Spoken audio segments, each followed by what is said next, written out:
SAS accueille avec fierté la langue française.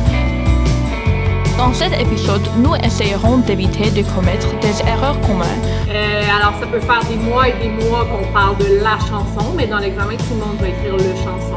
Nous ferons un voyage à travers l'histoire. Calimera!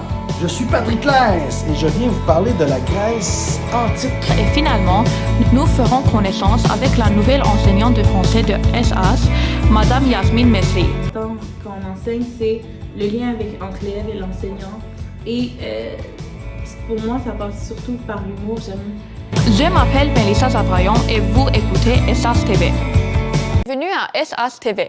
Je m'appelle Melissa Zabrayon et le thème de cet épisode est la langue française. La langue française est très importante parce que cela fait partie de la culture québécoise. Maintenant, je vais céder la parole à mes co-animateurs, Raphaël Martirosyan et Laurie Murtian. Je m'appelle Raphaël Martirosyan. Et je m'appelle Laurie Murtian.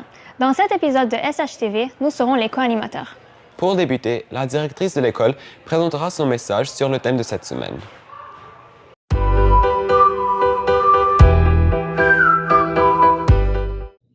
Je suis très contente qu'on ait enfin une émission de SHTV en français parce que la langue française, tout comme la langue arménienne, ce sont deux langues que je tiens très à cœur parce qu'on se rejoint dans notre mission. Quand l'école a été fondée il y a à peu près 50 ans, la mission principale, c'était de transmettre la langue, la culture aux futures générations de Québécois d'origine arménienne. Et quand je regarde maintenant le Québec dans le monde entier, je comprends très bien pourquoi le peuple québécois veut garder cette langue riche et variée, vivante, et la transmettre aux futures générations. Donc, en ce sens, je trouve que nos missions se rejoignent beaucoup. De toute façon, connaître des langues, maîtriser des langues, ce n'est qu'un atout pour le marché du travail, que ce soit le français, l'anglais, l'arménien, le mandarin. Plus on connaît de langues, plus c'est un atout pour les entreprises. Donc, moi, j'encourage toujours nos élèves à non seulement apprendre superficiellement les langues, mais vraiment à les connaître et à les maîtriser. Parce que quand on est capable de s'exprimer, c'est sûr qu'on a de la facilité à réussir. Donc, très belle émission et parlons français.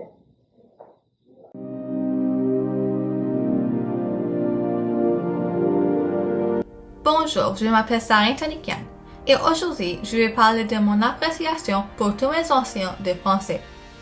Moi, je n'étais pas née à Montréal et la langue française était la dernière langue que j'ai apprise. Donc, ce n'est pas autant facile pour moi que l'anglais. C'est pourquoi j'apprécie beaucoup mes profs français parce qu'ils m'apprennent plusieurs choses de façon très claire.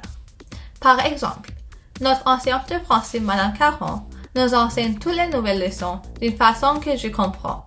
Et elle essaie toujours de différentes méthodes. Lorsqu'on devait prendre des notes pour une série télé, elle nous a donné des cases pour prendre 3 types de notes, pour qu'on décide laquelle nous convient le plus, qui m'a beaucoup aidé. Il y a aussi notre enseignante de mathématiques, Madame Kelly. Ce n'est pas un sujet facile à maîtriser, mais avec elle, je comprends très bien les notions parce qu'elle utilise des mots qui fait que c'est facile. Comme quand elle nous a appris comment faire une situation problème. Ou encore, Monsieur Amphion, la géographie est importante. Avec lui, ce n'est pas du tout difficile, parce qu'il utilise un vocabulaire qui fait que c'est facile à distinguer les différentes métropoles. Pour moi, tous mes profs français sont de très bien enseignantes et j'apprécie toujours leur passion et leur dédication pour nous faire apprendre de nouvelles choses. La langue française, pour moi, c'est une langue très belle. Mais il y a des gens qui croient que c'est un peu plus compliqué, un peu plus difficile à l'apprendre, car il y a simplement trop de règlements et de trucs qu'on doit retenir. Mais pour moi, la langue française, c'est vraiment utile. C'est pour ça que j'apprécie. Et c'est pour ça que j'apprécie mon enseignante de français, car elle m'aide à corriger mes textes. Et quand je fais une faute en parlant, elle m'aide à corriger. Mais ce n'est pas juste ça. Il y a d'autres petites affaires qu'elle me fait pour me rendre content. Et elle m'aide beaucoup. Donc c'est pour ça que je l'apprécie. Mais ce n'est pas juste mon enseignant de français, c'est tous mes enseignants de différentes matières qu'ils m'aident et c'est pour ça que je les tous apprécie. À présent, les enseignants de français iront à travers quelques erreurs courantes faites par les étudiants à Surpagop.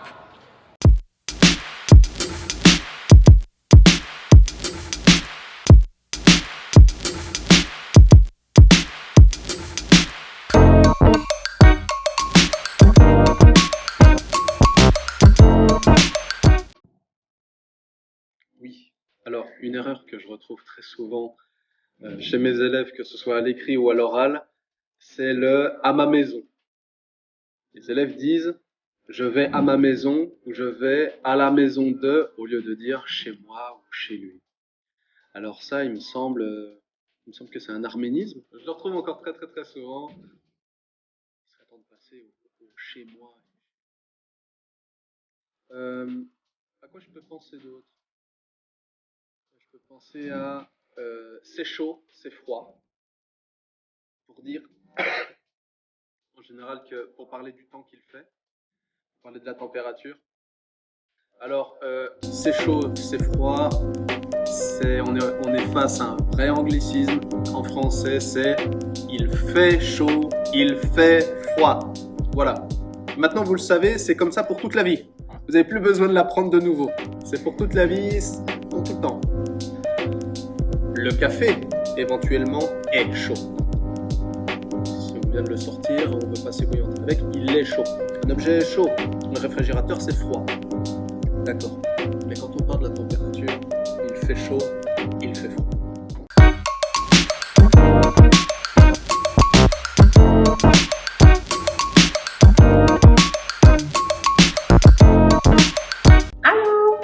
Année après année, les élèves font encore des fautes avec le déterminant tout. TOUT, TOUTS, TOUTES, TOUS peut-être? Alors, le pluriel du déterminant tout est encore un problème malgré les enseignements année après année. Même chose pour la préposition pour 2 heures, pour 3 jours, pendant 2 heures, pendant 3 jours. Hein? On ne traduit pas de l'anglais. Et finalement, les erreurs d'accent en début de mot comme escalier avec un E accent aigu en tout début du mot. Qu'est-ce que ça fait là? La consonne qui suit met le E comme un E. On n'a pas besoin d'y ajouter un accent. Rappelez-vous-en.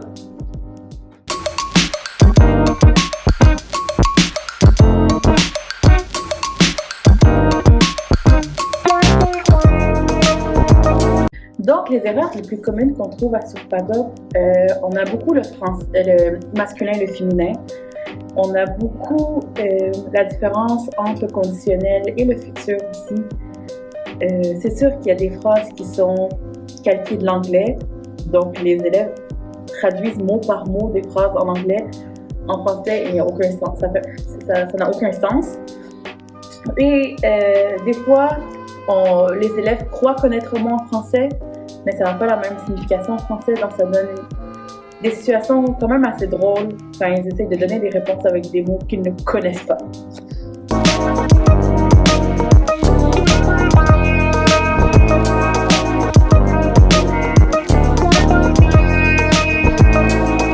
Alors, parmi les erreurs que les élèves de Surpagop font souvent, évidemment, il y a la question du genre. Donc, le déterminant devant un nom qui ne pratiquement jamais le bon. On dirait qu'ils font exprès. Alors, ça peut faire des mois et des mois qu'on parle de la chanson, mais dans l'examen, tout le monde va écrire le chanson quand même. On ne sait jamais pourquoi, mais on dirait que c'est pas quelque chose qui est facile à intégrer. Un autre problème qu'il y a, c'est le choix des pronoms. Donc, par exemple, ils sont tellement fiers de savoir qu'on parle à une fille que là, ils vont dire « je la parle » au lieu de dire « je lui parle » parce qu'ils sont tellement contents de soudainement savoir le genre de quelque chose, mais finalement, ils se trompent dans leurs pronoms quand même. Autre problème de pronoms qu'il y a, c'est qu'ils vont se mélanger entre le « il » impersonnel et le « cela » ou le « c'est » démonstratif. Donc, par exemple, ils vont dire « c'est midi » au lieu de dire « il est midi ». Autre chose, c'est le problème dans le choix de l'auxiliaire. Donc, ça peut faire des petites phrases cocasses du genre « je suis fini », alors que clairement, il veut dire qu'il a terminé, il a fini, mais « je suis fini », donc on a l'impression qu'il est en train de mourir, en fait, parce que c'est lui-même qui est terminé. Donc ça peut créer des petits problèmes de compréhension. Autre chose, c'est le choix de la préposition. Alors, il y a la ville de Québec et il y a la province de Québec. Donc, la ville, c'est à Québec. La province, c'est au Québec. Alors, comme on mélange ici toutes les prépositions, ben des fois, on veut dire qu'on est allé à la ville, mais en fait, on parle de la province. Puis là, on ne sait pas si vraiment c'est la province ou la ville. Et là, il y a un petit problème de géographie derrière tout ça. Autre problème, c'est que en français, le verbe aller doit avoir un complément. Donc, souvent, moi, j'ai l'impression que l'élève n'a jamais terminé sa phrase et j'ai pas l'information que je veux. Exemple, je vais y aller. Je vais aller. Je vais aller où? En français, on veut savoir où tu t'en vas. Pas juste aller quelque part, OK? Alors, je suis toujours un peu sur ma faim quand quelqu'un utilise le mot aller et oublie de dire il s'en va où. Et finalement, et ça, c'est quasiment tous les jours qu'on l'entend aussi, quand les élèves reviennent, disons, de la fin de semaine ou d'une longue vacance, et ils vont me demander, est-ce que vous nous avez manqué? Bien, vous nous avez manqué, ça veut dire qu'il est en train de me demander si lui s'est ennuyé de moi. Mais il devrait être capable de répondre à la question tout seul. Alors, c'est ça. Il faut inverser les pronoms dans ce genre de phrase.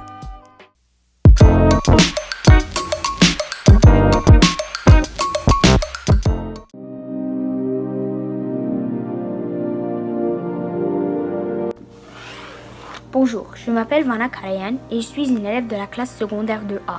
C'est ma 9e année à l'école Sulpagop et jusqu'à présent, tous mes enseignants ont un grand impact sur mes études. Aujourd'hui, je vais vous parler de la langue française et de son importance au secondaire à Sulpagop.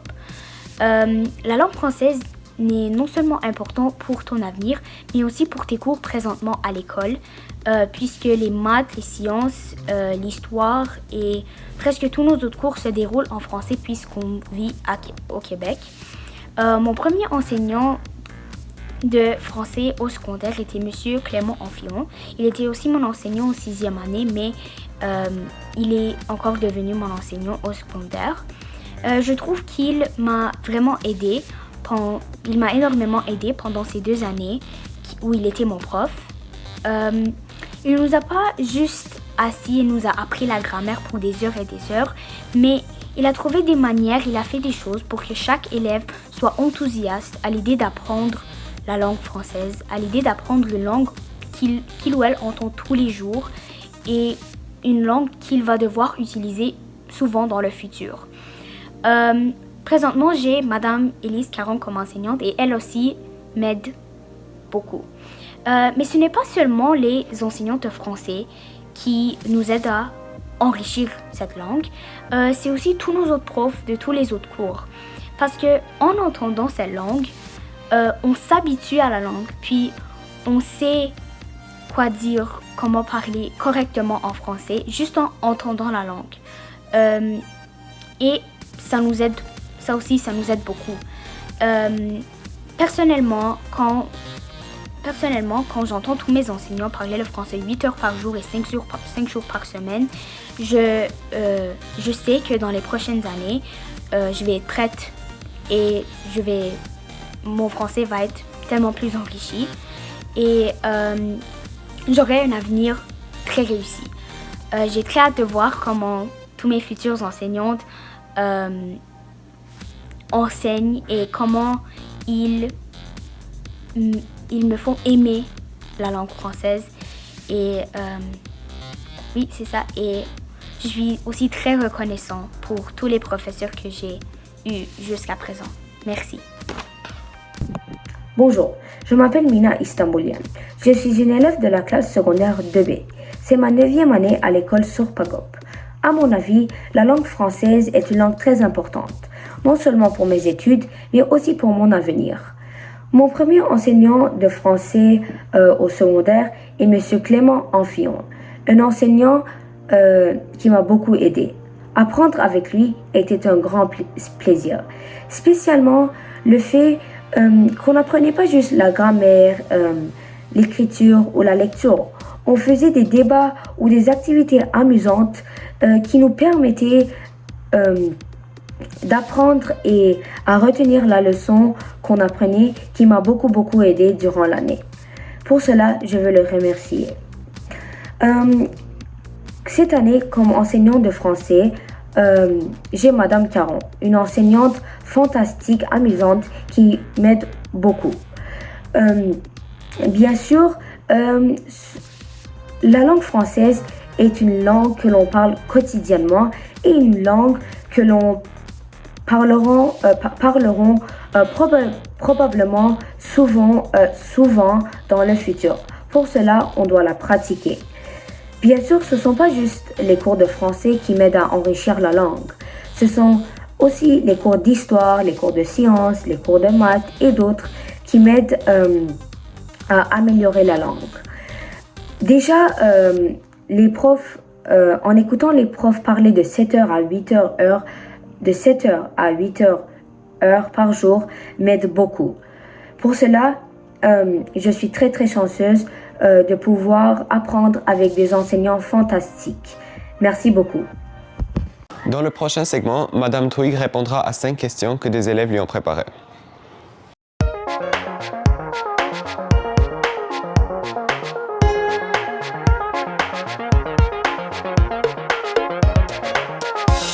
Bonjour, mon nom est Céline Twig. Je suis ici à l'école Surpagop depuis décembre 2019. Alors, mon rôle ici à l'école, je suis consultante en gestion pédagogique. Alors, mon rôle, il s'agit de bien surveiller, d'encadrer tout ce qui a rapport aux apprentissages des élèves et m'assurer que le programme de formation de l'École québécoise soit bien vu par les élèves et qu'ils réussissent leur cours à Surpagop.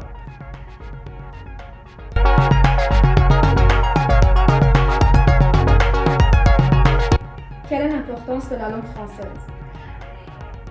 Le français est extrêmement important parce que d'abord, nous vivons dans une province française, donc c'est important qu'on connaisse la langue française. Ça, c'est la première des choses. La deuxième des choses, c'est que tous les élèves à l'école Surpagop, on veut qu'ils réussissent leurs études secondaires. Et pour réussir les études secondaires, la réussite du cours de français de 5e secondaire est obligatoire. Donc, c'est extrêmement important que les élèves connaissent bien leur français, tant au niveau de l'écriture que de la lecture et même de l'oral.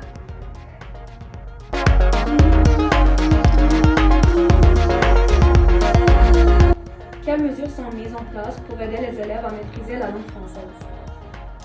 Alors, ici à l'école Surpagop, on met beaucoup de mesures pour aider les élèves dans leur apprentissage du français.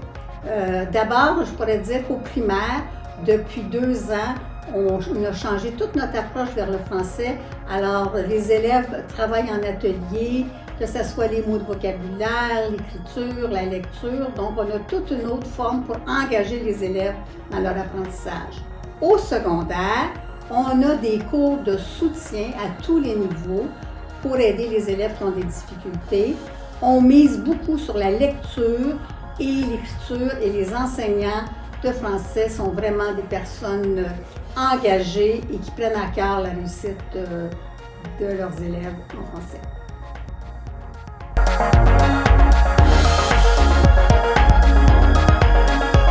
À quel point les professeurs de français travaillent-ils fort?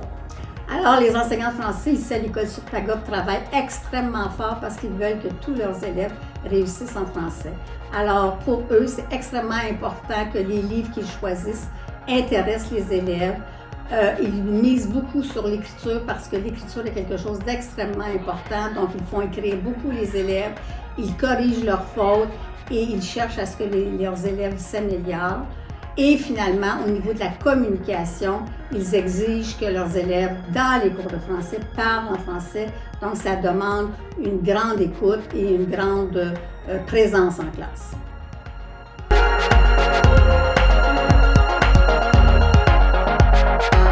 Quel conseil donneriez-vous à quelqu'un qui essaie de s'améliorer en français? Alors, le premier conseil que je donnerais à quelqu'un, c'est d'abord de vivre en français. Donc, c'est-à-dire de vivre à l'extérieur de l'école en français, de s'inscrire à des activités de sport dans un centre de loisirs ou les gens ne sont pas de la communauté arménienne. Comme ça, on est baigné dans un milieu francophone et donc on est obligé de parler français.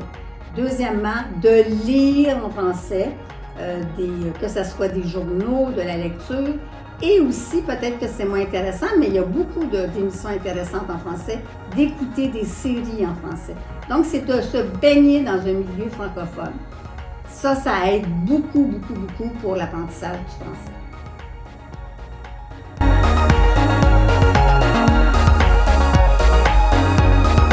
Que trouvez-vous intéressant à propos de Surpagop? Alors, l'école Surpagop est vraiment un milieu extrêmement intéressant. D'abord, le fait que ce soit toute la communauté arménienne qui est ici et qui apprend, je trouve ça vraiment intéressant. Toutes les coutumes, les us de la communauté arménienne se vivent au quotidien. Que les élèves apprennent l'histoire arménienne et aussi la langue arménienne. Je trouve que c'est un plus pour les élèves qui vont à Surpagop. Et aussi, si je fais le lien avec le français, c'est un milieu où on apprend facilement le français et on mise beaucoup sur l'apprentissage du français. Donc, les élèves qui sont ici apprennent 3 langues, le français, l'arménien et l'anglais, ce qui est une richesse.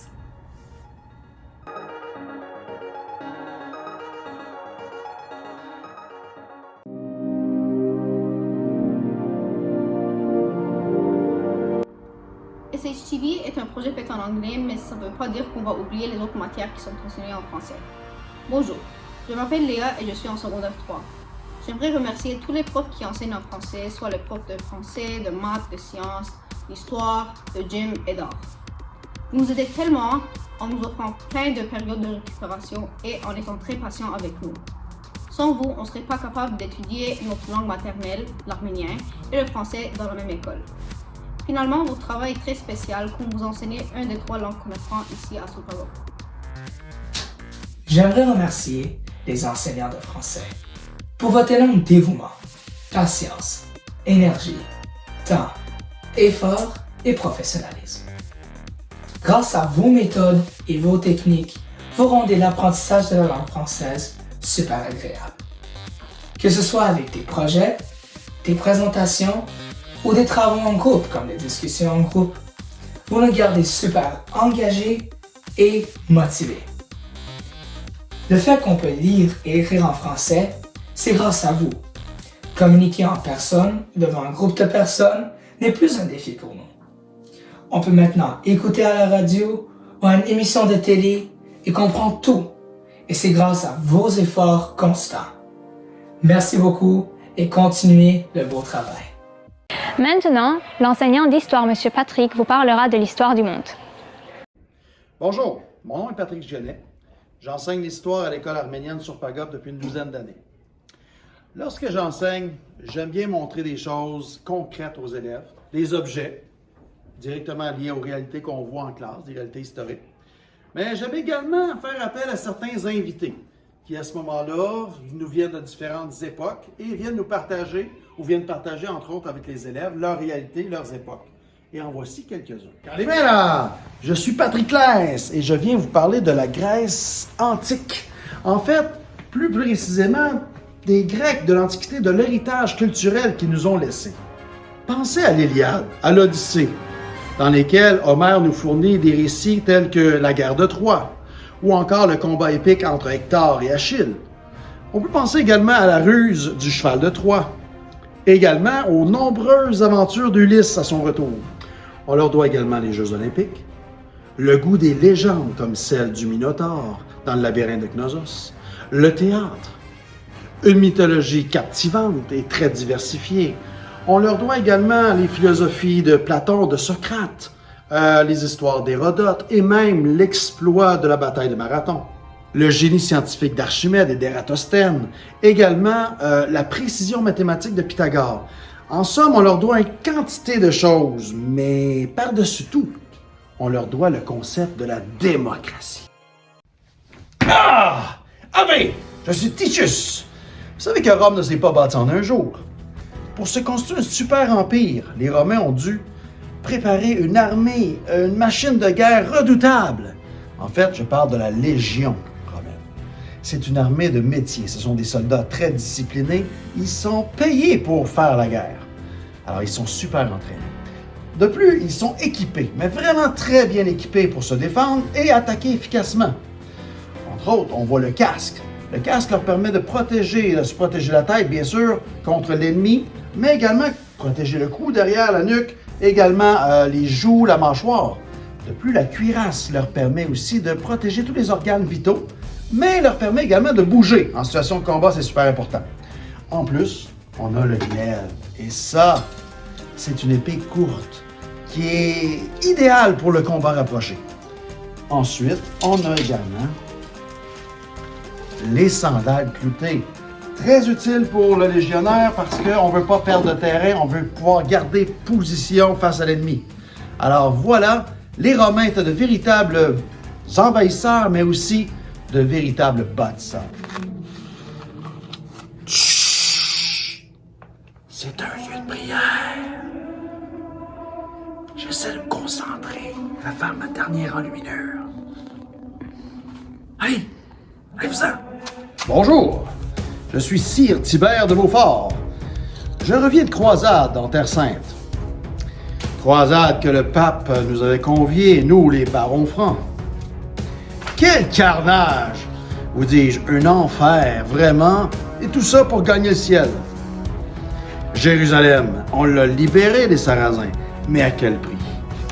Par tant de massacres, nous y avons laissé nos armes. Dieu le veut, disait le pape, et nos suzerains aussi. Eh bien, j'en suis pas si sûr.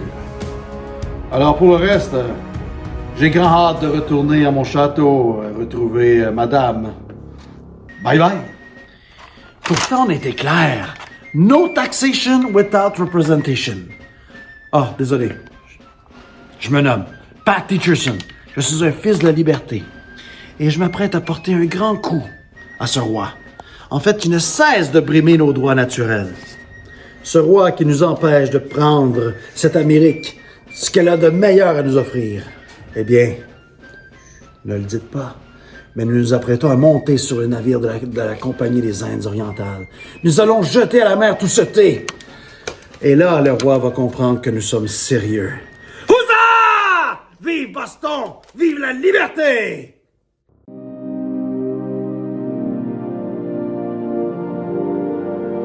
Comme nous le savons tous, notre français n'est pas si bon car ce n'est pas notre langue maternelle. Ce n'est pas toujours facile pour nous, les élèves, d'aller en classe de français espérant avoir un français enrichi de 4e secondaire. Cela ne change pas le fait que nos professeurs font tout leur possible pour nous aider à atteindre nos objectifs. Ils font de leur mieux pour trouver une façon amusante de nous enseigner la matière. Malgré le fait qu'on a des difficultés, les professeurs de langue française font tout leur possible pour trouver une solution qui nous aidera à améliorer. J'aimerais remercier tous les professeurs de français et leur dire que même si on ne le montre pas à chaque fois, on apprécie leur travail et prend à cœur le fait que grâce à eux, notre français s'améliore. La plupart des enseignants à l'école arménienne Surpagov nous obligent de parler la langue française durant le cours, ce qui nous bénéficie dans le futur pour nos travail et métiers. De plus, si on ne parle pas la langue française, ils enlèvent des points sur Cova, ce qui nous oblige de parler la langue française durant le cours la prochaine fois. Également, le vocabulaire dans les cours de mathématiques et sciences est assez étoffé, ce qui élargit notre connaissance de la langue française. De plus, les enseignants corrigent nos erreurs d'orthographe et de français, ce qui nous empêche de les répéter une prochaine fois. Prochainement, nous présenterons la biographie personnelle de notre nouvelle enseignante de français, Madame Yasmine Mesri. Bonjour, je m'appelle Yasmine Mesri, je suis enseignante de français pour le secondaire 3 et secondaire 4.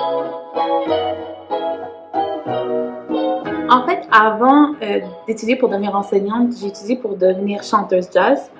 Puis, c'était mon rêve d'aller étudier en musique. Je l'ai fait, je me suis rendu compte que c'était vraiment pas l'environnement qui me plaisait. Dans le fond de ma tête, depuis le secondaire, j'aimais beaucoup mon enseignante de français qui s'appelait Madame Mouton. Je la trouvais vraiment, vraiment spéciale. Elle était engagée, elle aimait discuter avec nous des romans. Puis ça, c'est quelque chose qui m'était toujours resté en me disant peut-être que ce serait quelque chose que j'aimerais faire. Quand j'ai décidé d'abandonner la musique, je suis partie 1 an vivre au Nouveau-Brunswick, enseigner le français dans des écoles anglophones et j'ai vraiment eu la piqûre d'enseigner le français à des gens dont c'est pas la première langue. Donc j'ai décidé de m'inscrire à l'université en enseignement du français langue seconde. C'est un bac de 4 ans spécialisé pour les gens à qui le français n'est pas la langue première et j'ai vraiment eu la piqûre, j'ai vraiment aimé ça. Donc me voilà aujourd'hui. À l'université, j'étais avec Madame Cassandra qui enseigne au primaire. Puis, elle, ça faisait déjà quelques années qu'elle enseignait ici. Donc, quand elle revenait du travail, on avait des cours ensemble. Puis, elle me parlait souvent de son école, de l'ambiance entre les enseignants qui était très chaleureuse, qui avait quelque chose de très familial. Puis, c'est quelque chose qui m'intéressait. Éventuellement, elle m'a dit qu'il cherchait des enseignantes. Donc, j'ai décidé d'essayer, même si c'était très loin de chez moi. Il y avait quand même une curiosité. Donc, j'ai décidé de tenter ma chance et me voilà. Si je me ramène à mes années au secondaire, j'ai 2 enseignantes qui m'ont vraiment inspirée. J'ai mon enseignante de français, Madame Mouton, dont j'ai parlé tout à l'heure, qui était vraiment théâtrale, qui était vraiment plus grande que nature. Puis ça m'a vraiment marquée, ça m'a vraiment donné envie d'apprendre le français. Sinon, j'ai aussi Madame Ayoun qui était mon enseignante d'anglais, donc anglais langue seconde, parce que je suis arrivée à l'école en secondaire 1 et les élèves étaient là depuis la maternelle. Ils apprenaient l'anglais depuis la maternelle et moi, je connaissais rien du tout. Je comprenais même pas ce qu'elle disait. Et elle a vraiment été patiente avec moi. Elle a vraiment pris le temps. Elle faisait des récupérations pour me refaire passer les examens parce que je coulais toujours. Puis, elle m'a pris en charge en secondaire 1 et rendue en secondaire 5. J'étais dans des élèves qui étaient capables de parler le mieux anglais parce qu'elle m'a aidée, elle m'a vraiment poussée à travailler plus fort. Donc, ce sont vraiment mes 2 enseignantes qui m'ont inspirée et qui m'inspirent comme enseignante aujourd'hui. Ce que je trouve très important quand on enseigne, c'est le lien entre l'élève et l'enseignant. Et pour moi, ça passe surtout par l'humour. J'aime faire des blagues quand j'enseigne. J'essaie de pas trop me prendre au sérieux non plus. Donc, je pense que ça me distingue en tant qu'enseignante aussi. Mon plus grand regret, je sais que ça fait un peu cliché parce que je suis enseignante, mais c'est de ne pas avoir travaillé ma technique d'apprentissage quand j'étais au secondaire. Donc, comme j'avais quand même beaucoup de facilité, j'étais très paresseuse et je n'ai pas appris comment étudier, je n'ai pas appris comment travailler correctement. Et quand je suis arrivée au cégep, j'ai vraiment frappé un mur. J'ai trouvé ça extrêmement difficile parce que je n'avais pas pris l'habitude de travailler. Je n'avais pas appris comment étudier. Comme je suis quand même très occupée avec mon travail, j'ai très peu de temps libre ce temps-ci. Mais quand j'ai un moment, j'aime les passer avec mes amis. Je trouve ça très important que peu importe ce qu'on fait, surtout après la COVID où on ne s'est pas vraiment vu pendant presque 2 ans, je trouve ça important de consacrer ces moments-là avec ses amis, juste relaxer et penser à rien d'autre que le moment présent. Ma plus grande passion, c'est de créer des choses. Donc j'aime vraiment créer, que ce soit de la musique, que ce soit des chansons, que ce soit du matériel, même du matériel pour enseigner. J'aime toujours ajouter une touche créative à ce que je fais.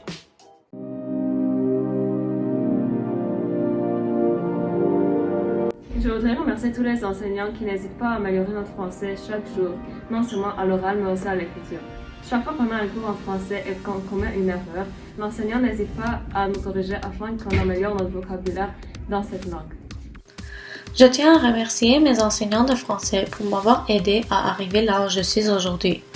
Grâce à leurs efforts, mon français s'est amélioré au cours de ces dernières années, que ce soit en grammaire ou simplement en communiquant avec d'autres personnes. Ils me montrent que je suis capable de faire plus que je peux réellement, ce qui m'aide beaucoup dans mon écriture et dans mon expression orale. Merci à vous de me faire apprécier la langue française de plus en plus chaque jour. Merci d'avoir écouté SHTV et nous espérons que cet épisode vous a plu. Nous allons vous laisser avec quelques extraits d'appréciation de la langue française.